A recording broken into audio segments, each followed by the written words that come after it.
Bonjour, on se retrouve pour un nouvel épisode et aujourd'hui, je vais vous parler des astuces pour faire décoller votre business. Je me suis dit que j'allais faire un petit épisode solo. Ça faisait longtemps que je vous ai fait un épisode de ce type.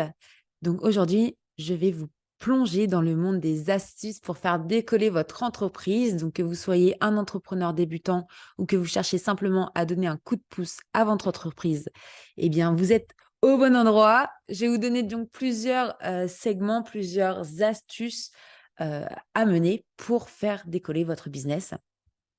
Donc, c'est parti. Premièrement, donc, il faut déjà que vous compreniez votre marché. Donc, pour commencer, l'une des étapes cruciales pour faire décoller votre business est de comprendre son marché. Donc, cela signifie de connaître vos clients, leurs besoins, leurs désirs et comment votre produit ou service peut les satisfaire. N'hésitez pas à faire des recherches approfondies, d'analyser la concurrence et ajuster constamment donc, votre approche en fonction des évolutions du marché.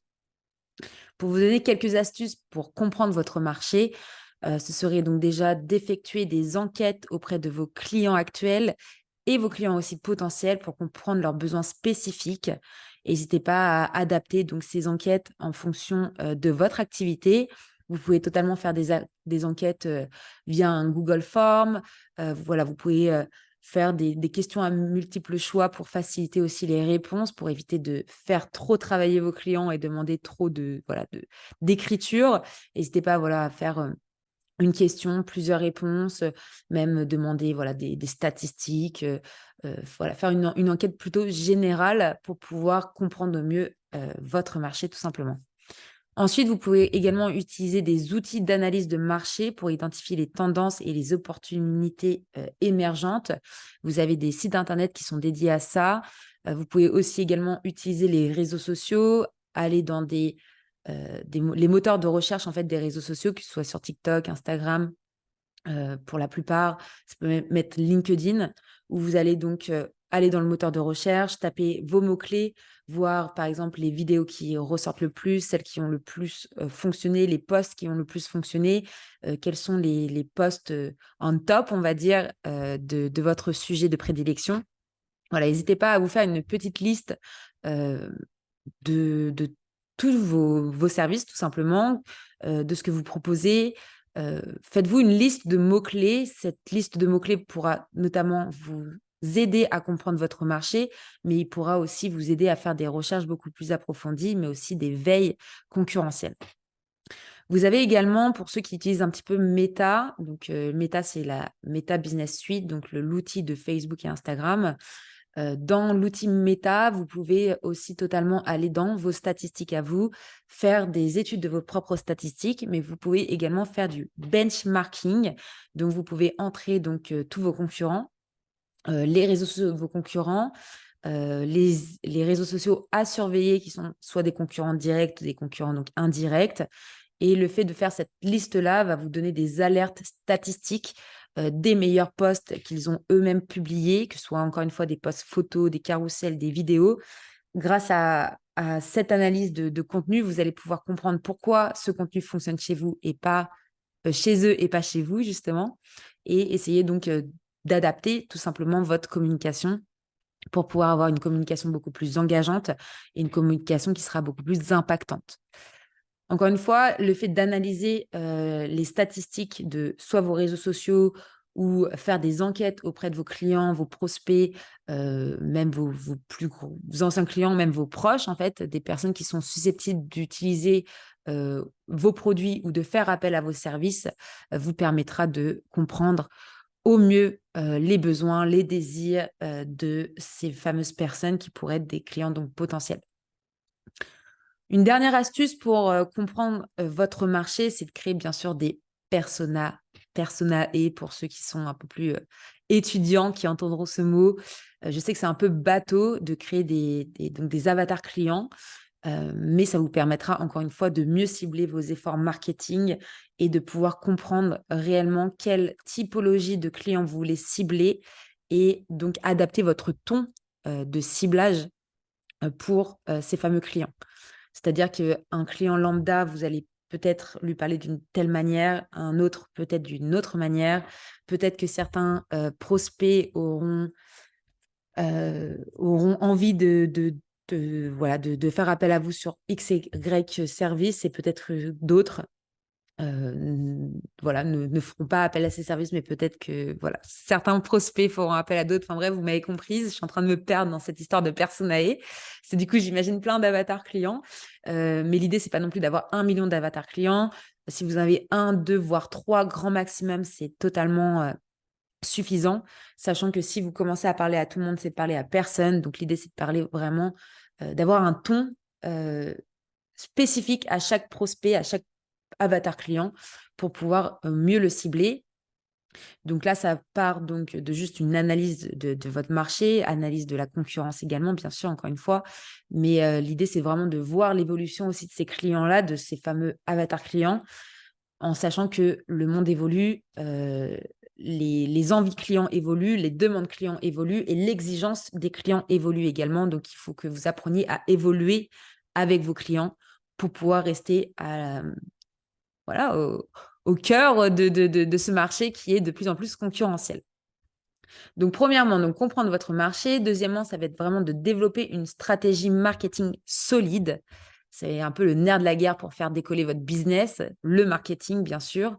Donc, une fois que vous avez compris et que vous avez une compréhension solide de votre marché, il va être temps donc de développer cette stratégie de marketing efficace.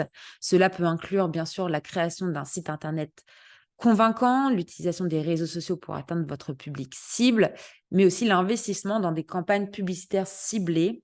Donc, assurez-vous d'utiliser des outils d'analyse pour mesurer les résultats et ajuster votre stratégie en conséquence de vos concurrents, justement. Donc, n'hésitez pas, encore une fois, à utiliser les outils basiques, en fait, de vos outils de tous les jours.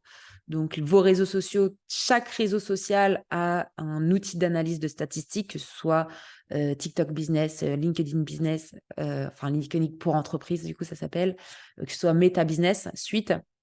Vous avez aussi ça sur Snapchat, vous avez aussi ça sur TikTok, oui, sur TikTok bien sûr, mais c'est sur Twitch, sur YouTube également. Vraiment, vous avez dans chaque réseau social un outil de statistique pour pouvoir analyser les statistiques de vos contenus, voir ce qui a fonctionné ou non. Ce qui ne fonctionne pas, bah, faut arrêter de produire ce genre de contenu.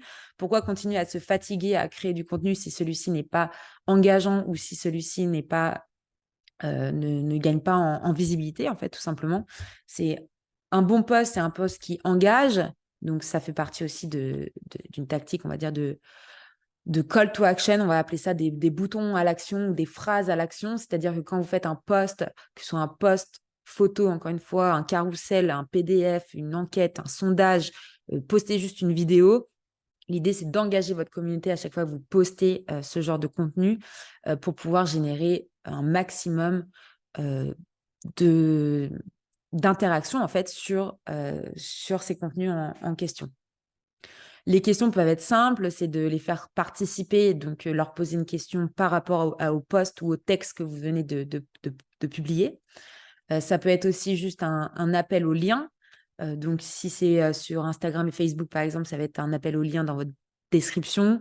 Ça peut être juste un lien vers, encore une fois, un contact forme dédié, votre site Internet. Voilà, c'est utiliser le texte pour engager vos prospects, vos clients, votre communauté, afin d'avoir une stratégie marketing efficace, bien sûr.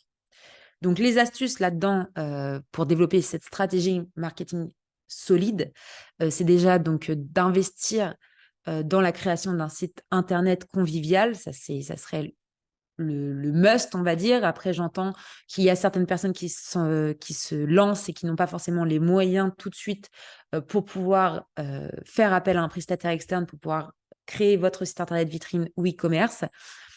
En l'occurrence, lorsque vous vous lancez, je dirais peut-être mettre les moyens dès le début pour éviter de vous fatiguer. C'est-à-dire que si vous commencez à vous lancer dans vous-même votre création de site Internet en vous disant ça va attendre, j'ai pas les moyens tout de suite pour créer un site internet avec un prestataire. Sachez qu'il y a des prestataires, même comme à l'agence, où on fait des facilités de paiement, des paiements en 6 mois, en 12 mois pour des sites internet. On va aussi trouver des arrangements financiers pour pouvoir mettre en place ce genre de site internet et donc vous aider à développer votre stratégie marketing. Le site internet, il y a beaucoup de personnes qui disent que ce n'est pas une obligation. Certes, ce n'est pas une obligation. En revanche, c'est quand même important d'avoir un site internet lorsque vous voulez faire justement une stratégie marketing dédiée. Si vous voulez récupérer des prospects qualifiés, utiliser justement des Google Contact Forms, vous allez générer vous-même votre formulaire de contact, ou utiliser Facebook pour un formulaire de contact, ou utiliser ce qu'on appelle une landing page. Donc, c'est une page de vente, un tunnel de vente que vous allez acheter sur un site, un outil dédié, voilà, un site internet dédié. C'est de l'argent en fait dépensé, et c'est de l'argent dépensé sur une plateforme qui ne vous appartient pas, avec un nom de domaine qui ne vous appartient pas. Et donc, ça vous enlève en fait un trafic dédié, ça vous enlève aussi un référencement dédié à votre entreprise, que ce soit vous en tant qu'entrepreneur, en tant que freelance, ou que ce soit un produit que vous vendez ou des services que vous proposez. Sachez qu'avoir un site internet, c'est la base pour pouvoir au moins commencer à développer un business rentable sur du long terme, et donc une stratégie marketing solide. Car qui dit site internet dit référencement, dit moteur de recherche, donc SEO. Aujourd'hui, les moteurs de recherche, j'appelle ça c'est un peu comme un désert.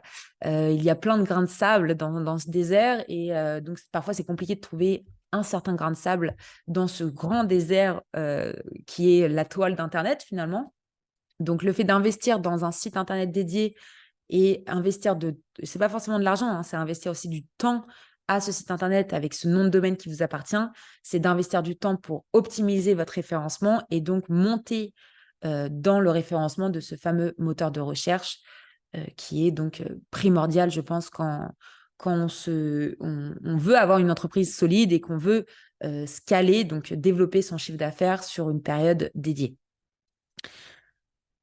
Une autre astuce pour ce marketing solide, ça va être donc d'élaborer un calendrier éditorial pour la publication régulière de contenu de qualité sur les réseaux sociaux et votre blog. Donc, avoir un site internet, c'est bien. Avoir une partie blog, c'est encore mieux, parce que du coup, vous allez avoir des articles internet, donc des articles de blog, donc des pages dédiées avec des slugs dédiés. Ce qu'on appelle un slug, c'est ce qu'il y a après votre nom de domaine. Donc, ces pages dédiées vont vous générer aussi du référencement. Et surtout, ces pages dédiées, donc ces articles de blog, vous allez pouvoir les partager sur Facebook et LinkedIn, par exemple, qui vont eux-mêmes, grâce aux réseaux sociaux, générer eux-mêmes, du coup, du trafic vers votre site Internet. Donc, c'est un peu comme, là, j'ai pas trop de métaphores là tout de suite, mais générer du trafic, c'est générer en fait du référencement. C'est que Google est content parce que vous avez plusieurs plateformes qui sont reliées à votre site internet. C'est créer un écosystème en fait. Vous voyez ça un peu comme une galaxie. C'est que pour que tout fonctionne correctement, il faut que chacun ait un peu sa place. Et donc, c'est très important de créer ce fameux écosystème avec donc d'une part vos réseaux sociaux d'un côté, où vous allez pouvoir générer du marketing, et d'autre part, donc, votre site internet qui va être en fait le cœur de cet écosystème. Le fait d'élaborer un calendrier éditorial de publication pour vos réseaux sociaux, ça va vous pousser et vous obliger en fait à faire du contenu régulier. Poster pour poster, ça n'a pas d'intérêt. Poster sans marketing, sans stratégie marketing, ça n'a pas d'intérêt non plus, mais poster une fois tous les 36, ça n'a pas non plus. Donc, c'est soit vous vous dites, aujourd'hui, je suis zéro, je suis nulle en communication, en marketing, donc je fais appel à un prestataire externe qui va s'occuper de ça à ma place. Soit vous vous dites, OK, j'essaye. Et du coup, si je me lance à 100% et pas à 50% et pas à 20%. Je me lance à 100%, je crée un calendrier éditorial, et dans ce calendrier éditorial, je vais créer donc des piliers de communication, c'est-à-dire que tous les jours, vous allez vous dire un mois, ça a 4 semaines, on va dire. Un mois, 4 à 5 semaines, bien sûr. Dans ce mois-là, chaque semaine aura un pilier de communication, c'est-à-dire que dans une semaine, il y a 7 jours. Je ne vous dis pas de poster 7 jours sur 7 pendant 10 mois, mais je vous dis au moins de poster 3 à 4 fois par semaine pour pouvoir avoir une régularité, un post tous les 2 jours ou un post tous les 3 jours au minimum, franchement, sur chaque plateforme, hein, j'entends. Sur TikTok, le mieux, c'est quand même de poster tous les jours. YouTube Short, pareil. Sans être redondant. L'idée, c'est quand même de poster tous les jours, de se lancer et de garder ce rythme, même si je sais qu'il est très dur de garder en termes de rythme, surtout quand on fait de la vidéo plus que de l'infographie ou plus juste poster des photos et poster voilà, du contenu, le backstage, on va dire, le behind the scene, comme on appelle, de votre entreprise ou de vos journées ou de votre routine. Voilà, peu importe en fait la catégorie, le secteur d'activité dans lequel vous travaillez, ce qui est important, c'est la régularité. Donc, créer un calendrier éditorial, c'est de vous fixer des piliers de communication dédiés par semaine. Tous les lundis, vous postez des portraits d'entreprise. Tous les mardis, vous postez des témoignages. Tous les mercredis, vous postez, je ne sais quoi, des photos de produits, où vous vendez vos services, vous expliquez vos services, vous faites de l'infographie. Voilà, vous dites que des piliers de communication, c'est primordial pour une bonne stratégie marketing. Donc, le fait de faire votre calendrier éditorial, ça va vous éviter de stresser, d'être en panique à bord, en mode je ne sais pas quoi poster aujourd'hui, je dois poster. Non, c'est pas je dois poster, c'est je suis préparée. J'ai fait mon calendrier éditorial sur une semaine, 2 semaines. Au mieux, c'est quand même prévoir 2 semaines par 2 semaines ou un mois par un mois. Aujourd'hui, de toute manière, on ne peut pas programmer plus de 28 jours sur Meta, donc sur Instagram et sur Facebook. Tandis que sur LinkedIn, on peut programmer jusqu'à 60 mois. Oups. Donc, c'est quand même jusqu'à 60 jours. Enfin, j'étais perturbée par ce ding-ding. On peut poster donc jusqu'à 60 jours. Donc, ça, voilà, c'est quand même agréable de pouvoir prévoir une programmation en amont pour vous éviter, donc, voilà, encore une fois, d'être en panique tous les jours. Je dois poster, qu'est-ce que je poste? Préparez-vous. Faites votre calendrier, ça vous aidera à avoir une stratégie marketing solide sur du long terme. Une autre astuce, donc, c'est d'utiliser encore une fois des outils de suivi de performance pour mesurer donc l'efficacité de votre campagne marketing. Donc, vous avez créé votre calendrier éditorial, vous avez programmé votre calendrier éditorial sur 2 semaines, sur 3 semaines, sur un mois. À la fin du mois, avant de reprogrammer ou de recréer votre contenu pour le mois suivant, vous analysez votre contenu, qu'est-ce qui a fonctionné, qu'est-ce qui n'a pas fonctionné, ce qui n'a pas fonctionné, on réessaye une dernière fois, si ça ne fonctionne toujours pas, on arrête et on change soit le ton, soit la ligne éditoriale, soit complètement votre pilier de communication. Peut-être que c'est juste le visuel qui n'a pas fonctionné, peut-être que c'est le texte qui n'était pas convaincant, peut-être que c'est la phrase d'accroche, la première phrase au tout début de votre texte qui n'a pas été assez accrocheur, ou peut-être que c'est tout simplement votre appel à l'action dans vos call to action, votre bouton à action qui n'a pas été performant non plus. Donc, n'hésitez pas de réessayer si peut-être que la publication, le contenu, le visuel était bon, mais pas le texte. Peut-être que c'était le texte qui était bon, mais pas le visuel. N'hésitez pas à changer les couleurs. Restez quand même dans votre charte graphique. Ça, j'en parlerai ensuite pour pouvoir vous différencier grâce aux couleurs, grâce voilà, aux éléments visuels. Mais voilà, n'hésitez pas à réessayer avant de changer totalement votre stratégie marketing. Peut-être qu'il s'agit juste d'une couleur, peut-être que je ne sais quoi, disons que vous avez du blanc et du rouge, et bah, peut-être que le rouge était trop agressif et que c'est plutôt du blanc qu'il va falloir utiliser dans votre communication. Peut-être que c'était pas assez lisible, peut-être que vos couleurs étaient trop fades, peut-être que vos couleurs étaient trop pétantes et faisaient mal aux yeux, donc les gens n'ont pas eu envie de lire. Peut-être qu'il y avait trop de texte, peut-être qu'il y avait trop de contenu graphique, visuel sur votre visuel, en fait. Donc, voilà, n'hésitez pas à réessayer, retenter. Et si vraiment ça ne fonctionne pas, on change de stratégie, on réadapte les piliers de communication pour faire quelque chose de concret, quelque chose qui fonctionne. Donc, une fois que vous avez compris votre marché, que vous avez développé une stratégie de marketing solide, on va passer donc à la puissance de la différenciation. Donc, pour se démarquer sur un marché compétitif, il est essentiel de trouver ce qui vous rend unique. Cela peut être la qualité exceptionnelle de votre produit, et c'est tout produit est toujours exceptionnel. Enlevez le mot exceptionnel de votre bouche d'ailleurs, parce que voilà. Un excellent service client ou même une approche innovante. Je pense que je vous ai déjà parlé de ce fameux océan bleu qui est une stratégie de différenciation qui fonctionne à tous les coups. C'est un peu le petit poisson tout seul dans l'océan. Si votre produit ou votre service est innovant et qu'il n'a aucun concurrent, bah, c'est sûr que votre approche innovante, elle fera la différence parce qu'il n'y aura personne d'autre qui feront ce que vous faites aujourd'hui. Peut-être que vous avez une problématique sur votre service client ou vos délais de livraison ou votre système de logistique aussi, tout simplement, pour ceux qui travaillent dans le e-commerce ou dans le merchandising, enfin, dans tout ce qui est produit, vente de produits. Peut-être que votre système ou même vos automations ne sont pas bonnes et du coup, en fait, vous perdez juste de l'énergie et du temps et c'est pour ça que vous ne vendez pas.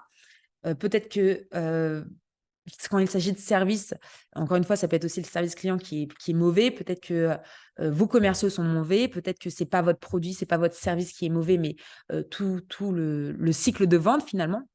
Voilà, n'hésitez pas à regarder vraiment qu'est-ce qui fait que vous êtes différent. Pourquoi on ferait appel à vous et pas à un autre et pourquoi vous, quoi. C'est un peu passer un entretien d'embauche. C'est toujours quelles sont vos 3 qualités, quels sont vos 3 défauts. Voilà, l'idée, c'est vous dire pourquoi il me prendrait moi et pas un autre. Et ça va pour un chef d'entreprise, ça va pour une PME, ça va pour une ETI, enfin, ça va pour n'importe quel système d'entreprise, en fait. N'importe quel business plan, n'importe quelle entreprise, que ce soit une petite, moyenne, une grande entreprise, il y aura forcément un moment où vous devrez faire la différence. Et on le voit, hein, les grands groupes, ils sont à soif de différenciation. Ils sont toujours à la recherche du nouveau produit ou du nouveau service qui sera innovant, qui fera en sorte qu'on fera la différence et qu'on pourra faire des publicités qui font des appels à la différence et qui diront ah ben, on va aller chez lui parce qu'il n'y a que lui qui fait ça, en fait. Donc, soyez cette personne, essayez d'être cette personne-là, essayez d'être cette entreprise-là. Et on fera appel à vous parce que c'est vous, quoi, tout simplement. Donc, les astuces dans ce milieu-là, donc ça va être vraiment de identifier encore une fois vos concurrents directs et étudier leurs forces et leurs faiblesses. S'ils ne sont pas bons là-dedans et que vous l'êtes, vendez plus ce produit-là parce que c'est vous qui êtes le leader sur le marché, le leader dans votre région, le leader dans même peut-être que votre département. Vous pouvez être un leader local et peut-être moins au national, mais si localement vous êtes leader et que vous êtes numéro 1, et vous serez forcément numéro 1 à un moment donné en France et au niveau national, puis au niveau international. Donc, concentrez-vous d'abord sur vos clients actuels. Si vous en avez, si vous écoutez cette vidéo et que vous en avez. J'espère que vous en avez si vous écoutez cette vidéo parce que ça va vraiment être dédié plutôt à ça, à développer votre réseau, à développer votre entreprise pour faire encore plus de chiffre d'affaires et avoir à faire décoller votre business, quoi, tout simplement, passer à un niveau supérieur. Donc, analysez ce qui fonctionne ailleurs, ce qui ne fonctionne pas. Mettez-vous en position de leader pour pouvoir faire encore plus de chiffre d'affaires. Ensuite, ce que je dirais, c'est de trouver donc un angle unique ou une proposition de valeur distinctive qui vous distingue sur le marché. Donc, ça revient à la même logique finalement. C'est de trouver dans quoi vous êtes bon et faire en sorte de vendre en quoi vous êtes bon. Et cherchez pas à... J'ai fait cette erreur énormément de fois et pendant plusieurs années parce que voilà, j'avais pas forcément peut-être le recul, la maturité ou l'expérience qui a fait que j'ai eu ce déclic sur cette façon de vendre mes prestations. Mais si vous êtes bon quelque part, essayez pas de faire trop de ventes additionnelles. Essayez pas de proposer un grand panel de services.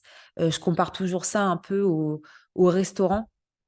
Si demain vous voulez manger un hamburger, vous allez aller peut-être dans un restaurant d'hamburger. Peut-être que vous allez payer 20 € votre hamburger, mais ça sera un spécialiste du burger et vous allez passer un moment incroyable au restaurant et vous allez vous souvenir de ce burger jusqu'à la fin de la semaine tellement il était incroyable.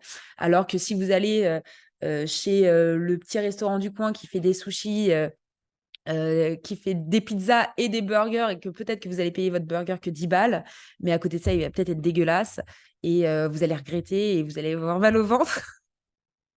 Et là, je pars dans un extrême, mais en fait, c'est juste pour vous faire comprendre que parfois, il vaut mieux être spécialisé dans un seul domaine et dans un seul service, dans un seul produit, faire du monoproduit et le faire bien Et une fois que vous êtes leader sur ce produit, sur ce service, là, vous pouvez penser à faire du produit ou du service complémentaire, de la vente additionnelle en disant, OK, aujourd'hui, je vous propose X service.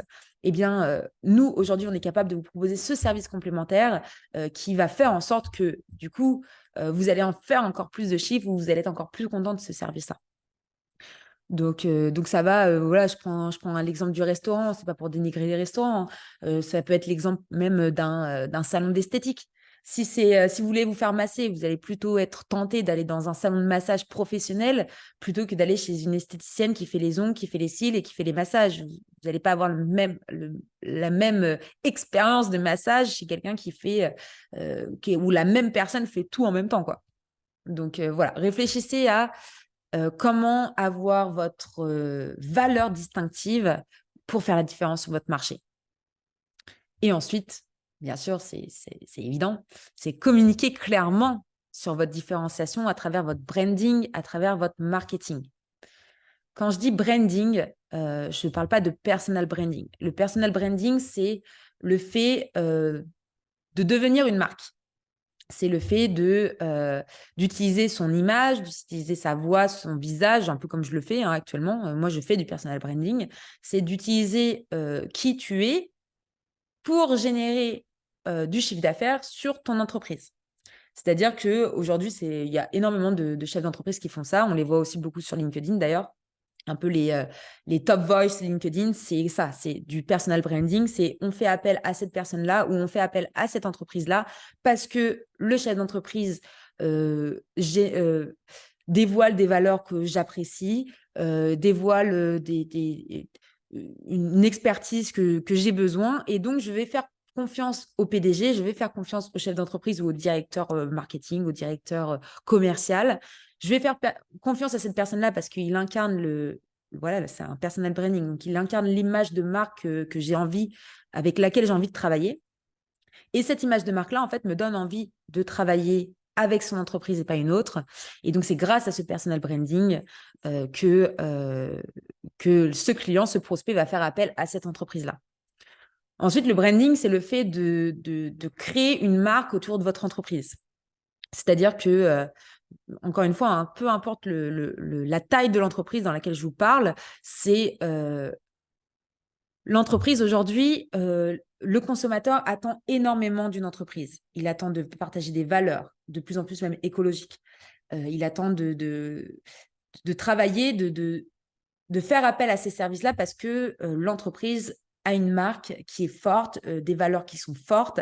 Et donc, je vais travailler avec cette entreprise parce que elle m'inspire confiance, tout simplement. C'est inspirer confiance, inspirer l'honnêteté, inspirer le fait qu'on peut faire confiance à cette entreprise-là.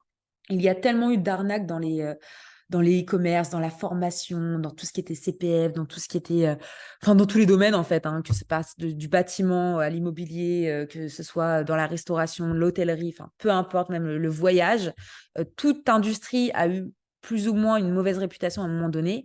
Donc aujourd'hui, avoir une entreprise dans un secteur d'activité dédié, il va falloir faire la différence au niveau de votre marque, au niveau de vos couleurs, encore une fois, au niveau de vos valeurs, au niveau de votre logo, au niveau de vos employés aussi, parce que vos employés, c'est vos meilleurs ambassadeurs, vos salariés, vos collaborateurs, vos prestataires, vos fournisseurs, toutes les personnes qui travaillent avec vous, en fait, sont le reflet de qui vous êtes, de qui votre entreprise est. Et donc ça, c'est super important de savoir communiquer clairement sur OK, le branding, OK, donc la marque, votre entreprise ou le personal branding, qu'est-ce que vous incarnez, mais aussi communiquer clairement sur pourquoi mon service ou mon produit est différent grâce au marketing. Donc là, après, on est encore sur, voilà, sur d'autres leviers, sur d'autres. C'est pas juste avoir des piliers de communication ou voilà, avoir une stratégie de marketing forte. C'est aussi avoir une entreprise, une marque qui génère la confiance, qui est une marque qui est forte, quoi, tout simplement. Donc voilà pour cette partie, voilà, la puissance de la différenciation, c'est aujourd'hui, il faut faire la différence, sinon clairement, c'est un peu aller dans le mur, droit dans le mur, c'est voilà, il y a plus la place, il y a tellement de concurrents aujourd'hui, surtout dans le web marketing par exemple, qui est mon secteur un peu de prédilection, même dans la tech, dans tout en fait, il y a tellement de concurrence qu'il faut savoir faire la différence, il faut savoir montrer ce qu'on veut montrer, mais surtout montrer des belles choses, voilà, de manière concrète sur votre communication et votre marketing. Ensuite, un élément très important, ça va être la partie networking et les partenariats. Donc, ne sous-estimez pas le pouvoir du networking et des partenariats stratégiques. Établir des relations avec d'autres entrepreneurs, avec d'autres experts de l'industrie dans laquelle vous travaillez ou dans laquelle voilà, vous avez créé votre entreprise, mais aussi des influenceurs ou des créateurs de contenu. J'appellerais ça plutôt des créateurs de contenu aujourd'hui parce que je trouve que le mot influenceur n'est plus vraiment le mot approprié. Aujourd'hui, les entreprises font beaucoup plus appel à des créateurs de contenu que des influenceurs, de par le tarif, de par la rentabilité, la visibilité aussi, l'impact. Voilà, il y a énormément d'éléments qui font qu'aujourd'hui, les entreprises choisissent plutôt de travailler avec des créateurs de contenu. Et donc, tous ces éléments, donc les entrepreneurs, des experts, d'influenceurs, créateurs de contenu ou encore voilà, des partenariats stratégiques, tout ça, c'est des éléments qui peuvent vous ouvrir des portes importantes, des opportunités business qui vont faire que vous allez développer votre business beaucoup plus rapidement et que vous allez avoir un business qui va être beaucoup plus rentable et beaucoup plus périn dans le temps. Donc, collaborer avec d'autres entreprises complémentaires peut également vous aider à atteindre votre portée et toucher de nouveaux clients. On l'a vu énormément, tout ce qui était collab, les collabs entre les marques, ça a été les plus grandes marques qui ont collaboré ensemble. Pourquoi ? Parce que tout simplement, c'est du marketing. C'est du marketing intelligent. Vous avez à peu près la même cible client plutôt que d'être concurrent et de vous taper dessus et de dire c'est moi le plus fort et c'est pas lui. Eh bien, vous allez mettre ces forces en commun pour pouvoir faire une communication impactante et récupérer des clients potentiels chez d'autres concurrents. De toute manière, si vous voyez vos concurrents comme des concurrents et pas comme des collaborateurs ou des confrères, il y a un moment donné où vous allez être saturé. C'est-à-dire qu'aujourd'hui, la concurrence est tellement rude qu'il faut mieux s'allier pour être plus fort plutôt que de rester dans son coin, essayer de faire en sorte de faire du business, de faire du chiffre, de prospecter. On prospecte même plus du tout comme avant aujourd'hui. On a le phoning, le porte-à-porte, tout ça, c'est sans dire que c'est terminé, mais ça l'est presque. Le call mailing, ce que j'appelle le call mailing, c'est l'envoi d'emails froids. Donc, c'est-à-dire que tu envoies des campagnes emailing sur 10 000, 50 000, 100 000 adresses email qui ne t'appartiennent pas. Donc, déjà, au niveau RGPD, vous êtes zéro. Et en plus de ça, aujourd'hui, quelqu'un qui voit le matin 1 million d'emails de personnes qu'elle ne connaît pas, que le gars, il est là juste pour lui vendre quelque chose et qui ne lui apporte pas de la valeur et qui ne lui apporte pas autre chose que tu es mon client, je te vends quelque chose. Déjà, ce genre de prospection, c'est encore une fois presque terminé. Aujourd'hui, la prospection, elle se fait réellement beaucoup plus sur le bouche à oreille, le networking, le fait de rencontrer des personnes, faire des collabs, travailler avec des personnes qui font le même boulot que vous, qui sont même des concurrents directs, parce que le fait de collaborer ensemble vous apportera beaucoup plus de clients dans le temps. Et ça, je vous l'assure que c'est la clé de la réussite. Donc, participer à des événements et des conférences de votre industrie pour rencontrer d'autres professionnels. Ça peut passer par des clubs de business. Il y a beaucoup de personnes, quand je parle de club de business, mais c'est quoi un club de business? Si vous êtes dans le business et que vous êtes toujours pas dans un club de business et que vous n'avez pas compris le business, donc je vous invite à côtoyer des personnes qui font du business, des personnes qui sont dans votre secteur d'activité, intégrer des groupes sur Facebook, des groupes Instagram, des groupes LinkedIn, intégrer des groupes, des communautés, faites partie d'une communauté, faites partie d'un groupe, entrez dans des clubs select, des clubs plus discrets, parce que les clubs en général, c'est pas ouvert à tout le monde, il faut se faire inviter, il faut se faire coopter pour pouvoir entrer dans le club. Voilà, c'est tout un process, mais c'est un process où vous allez travailler sur vous, vous allez prendre du temps. Mais ce temps-là, il est précieux parce que vous allez prendre du temps de rencontrer des personnes qui sont dans les mêmes problématiques que vous, qui sont chefs d'entreprise, qui ont un besoin de faire aussi du chiffre d'affaires, qui ont un besoin de développer leur chiffre d'affaires. Et vous allez forcément rencontrer des personnes qui vont être des opportunités business. Peut-être que ça ne viendra pas tout de suite, peut-être que ça prendra 3 mois, peut-être que ça prendra 6 mois, peut-être que pendant 1 an, vous allez aller dans ce club de business et vous allez faire 0 business. Mais je vous assure que le fait de rencontrer des humains des chefs d'entreprise qui sont comme vous, des personnes qui en veulent, que ce soit des freelanceurs, des chefs d'entreprise, de petites, moyennes, grandes entreprises, encore une fois, même des commerçants, le fait de rentrer dans des communautés de personnes qui sont comme vous, qui ont la même problématique que vous, vont forcément vous rapporter du business. Le fait de rencontrer des personnes vous fait créer des opportunités, faire parler de vous, montrez-vous, parler de vos services, parler de qui vous êtes, savoir se présenter en moins de 30 secondes, savoir se présenter en moins d'une minute, savoir même se présenter en 3 mots, en une phrase. Déjà, si vous arrivez à travailler sur le fait de vous présenter, donc là, je parle un peu plus perso, je vends mes services, je vends mon produit.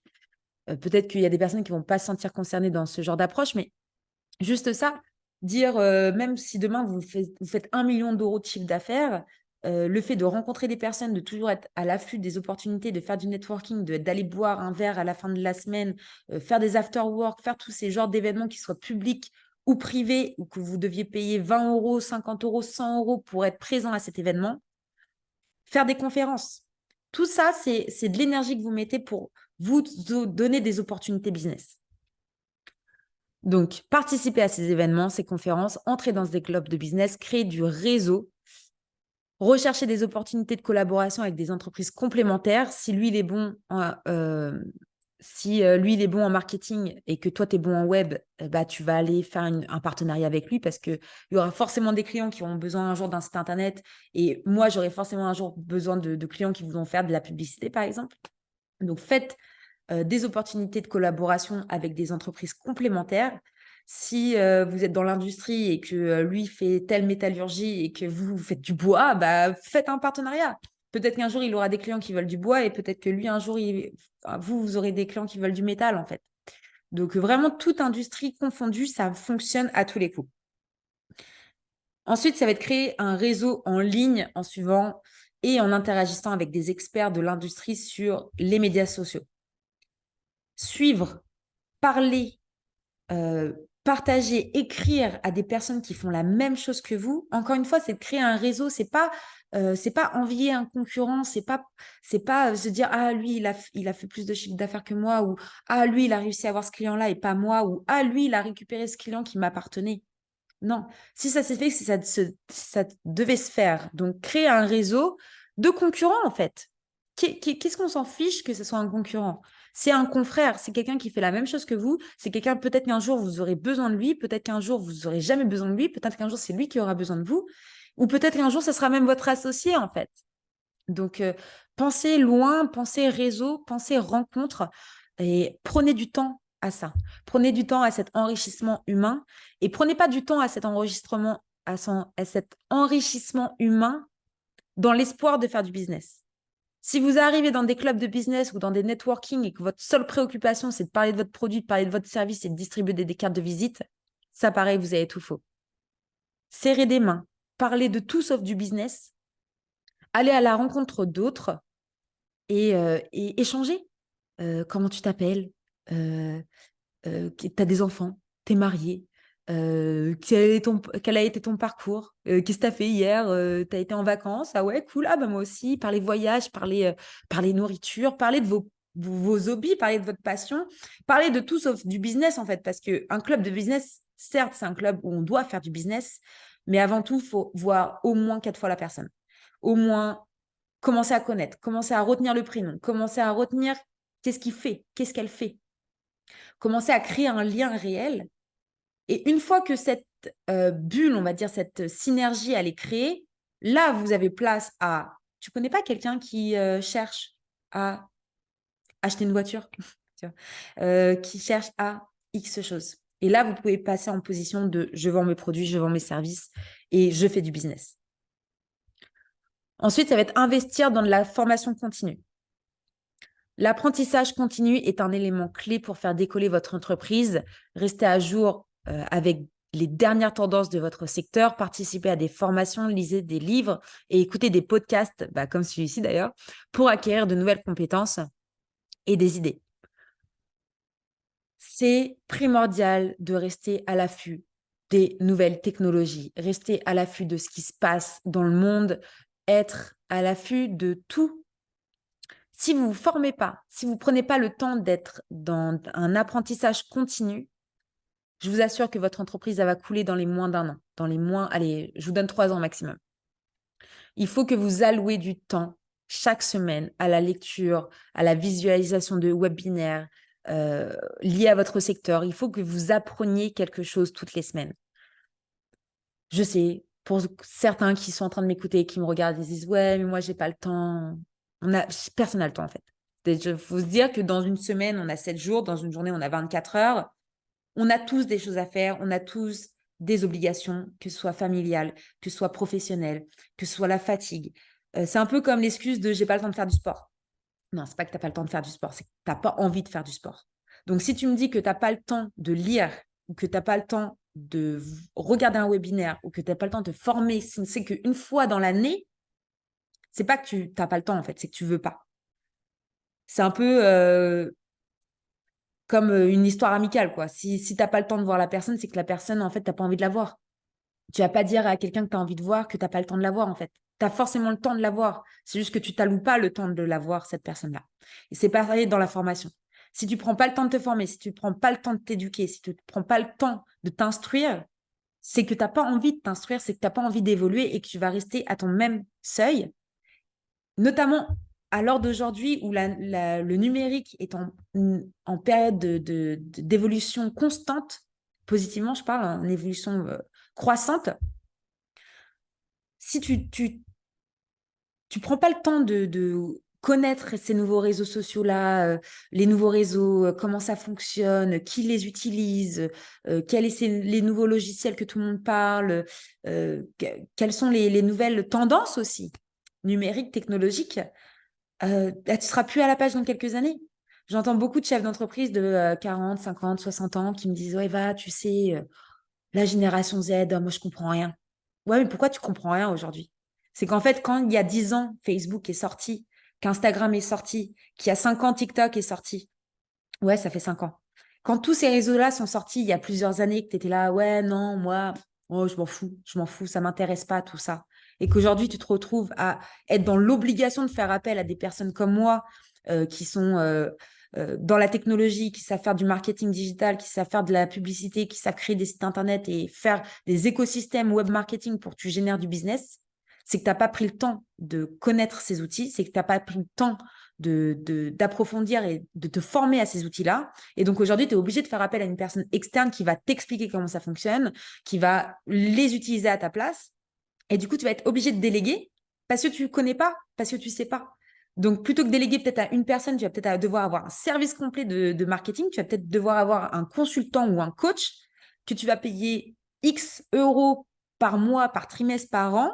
Puis tu vas dépenser une fortune dans l'externalisation en fait, de ces prestations parce que tu n'as pas pris le temps de te former, parce que tu ne connais pas l'outil, parce que tu ne sais pas faire en fait. Donc, ne pas savoir faire est une chose, ne pas avoir le temps en est une autre. Vouloir déléguer et savoir faire, c'est une chose. Moi aussi, je délègue énormément de choses aujourd'hui et j'en suis contente parce que du coup, ça me libère du temps pour faire autre chose et faire en quoi je suis bonne, c'est du commerce, du business. Mais à côté de ça, ne pas se former et ne pas du tout connaître ce qui se passe aujourd'hui et d'être complètement en panique à bord de cette génération Z, on ne la comprend pas, ben en fait, tu ne la comprends pas parce que tu n'as pas essayé de la comprendre et tu t'es pas formé pour la comprendre et tu t'es pas formé pour comprendre qu'est-ce qu'elle utilise aujourd'hui. Je parle de la génération Z et de mes clients qui ont voilà, la cinquantaine, la soixantaine, ou il y en a même qui me disaient bah, tu sais, moi, je m'en fous, dans 2 ans, 3 ans, je suis à la retraite, je vends ma boîte. OK, mais du coup, forme tes commerciaux actuels. Sois pas le PDG de 80 ans qui est complètement à la ramasse quand on lui parle, en fait. Soit la future personne, le futur PDG qui comprend absolument tout et qui se dit OK, aujourd'hui, j'investis mon argent dans tel service. Bah, je sais qu'il va me générer tant et je sais pourquoi il va me le générer parce que mes clients que j'ai aujourd'hui, OK, mais mes clients de demain, c'est les gens que je ne comprends pas aujourd'hui, en fait.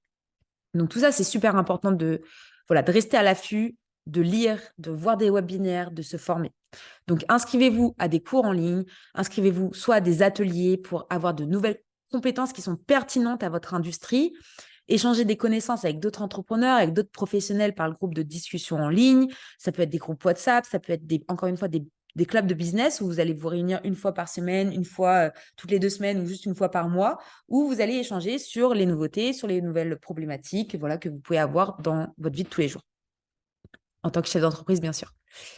Donc, voilà, grosse aparté sur la formation, mais vraiment, c'est super important. Moi-même, je suis formatrice et franchement, parfois, je vois des choses, je me dis, mais merde, les gars, quoi.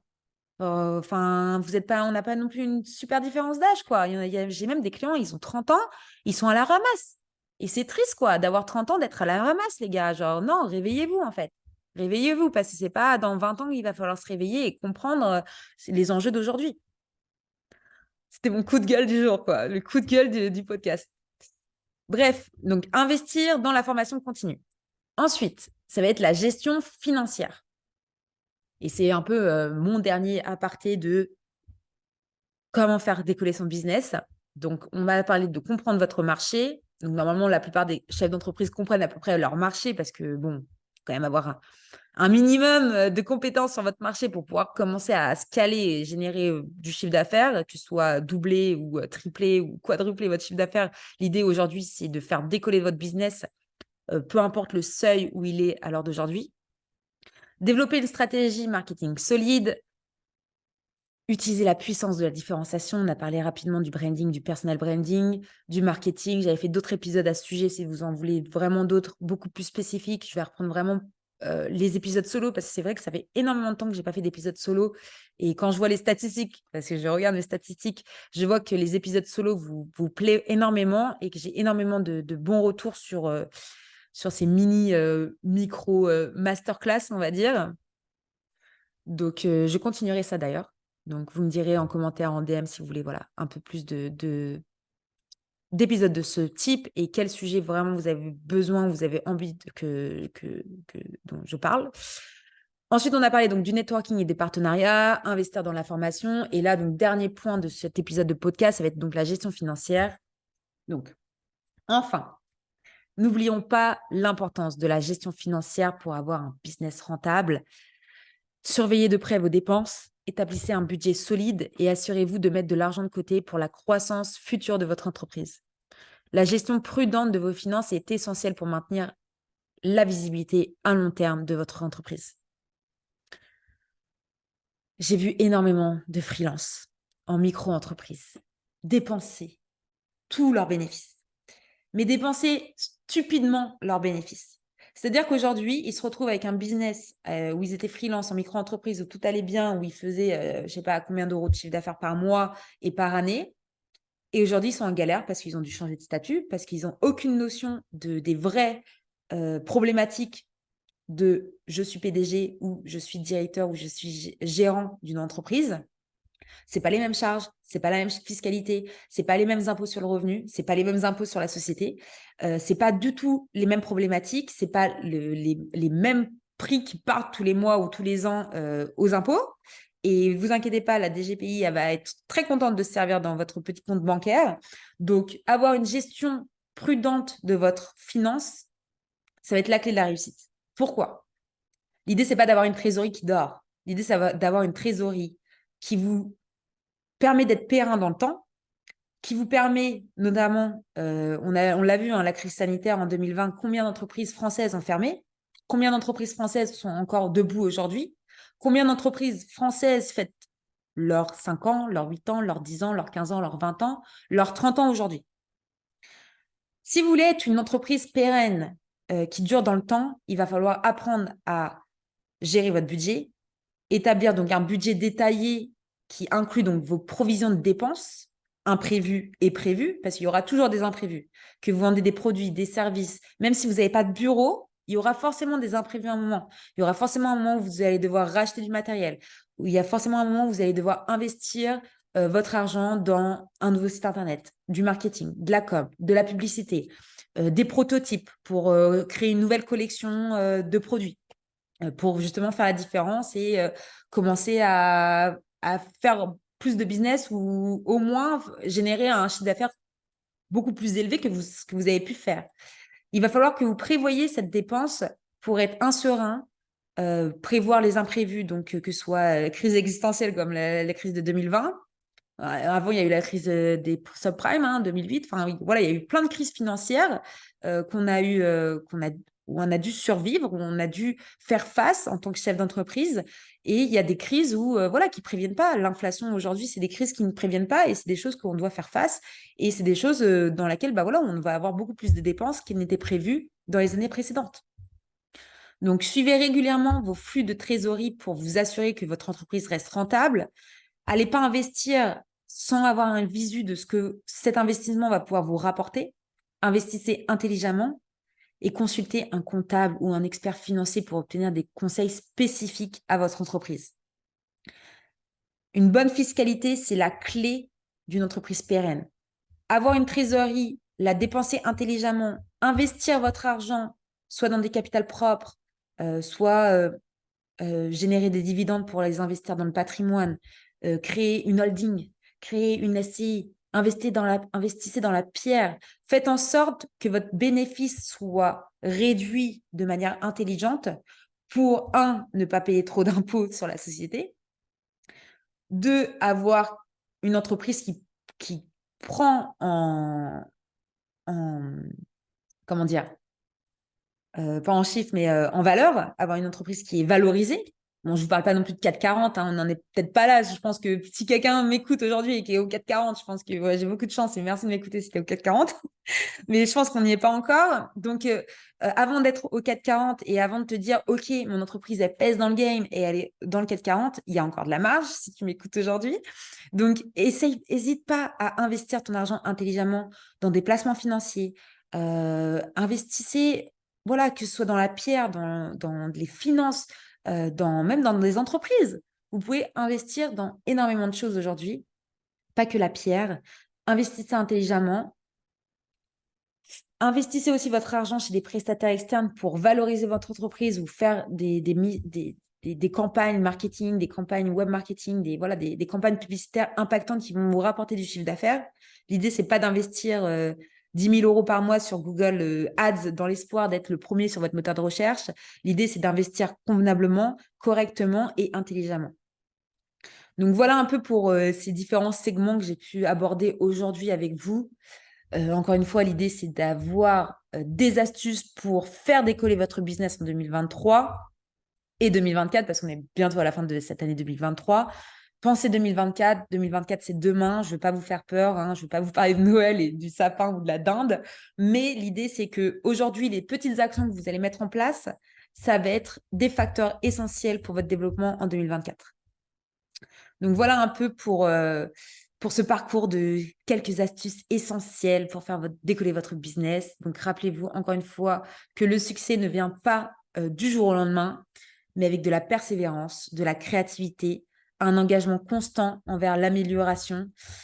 Et vous pouvez atteindre vos objectifs que vous êtes fixés si vous en donnez les moyens.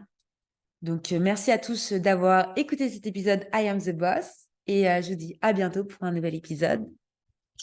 Ciao, ciao